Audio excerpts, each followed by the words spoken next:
Je suis dans un environnement de montagne, donc la chaussée elle est étroite, le croisement il est pas évident, en tout cas en fonction des véhicules qui arrivent en face. Si j'ai un camion ou un tracteur, c'est plutôt difficile.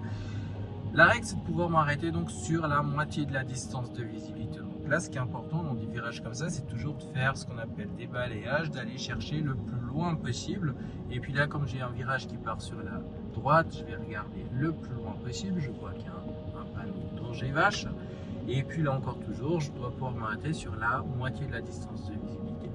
Sur des routes comme ça, on est sur une journée très ensoleillée. Il y a aussi des risques d'avoir des piétons, des cyclistes, etc. Donc on adapte cette vitesse en fonction de tous ces dangers potentiels.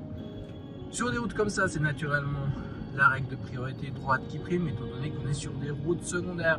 Donc chaque fois qu'il y a un croisement, je vais chercher l'information suffisamment loin pour éviter de me retrouver à couper la route à quelqu'un qui serait prioritaire sur moi. Donc vous voyez, en adaptant sa vitesse sur des routes comme ça, finalement, on se préserve du pire qui pourrait arriver. Le pire, c'est quoi? C'est ces gens qui arrivent beaucoup trop vite, qui évaluent mal la vitesse. Et sur des endroits comme ça, il faut justement s'attendre à des personnes qui ne sont pas forcément toujours très conscientes des risques.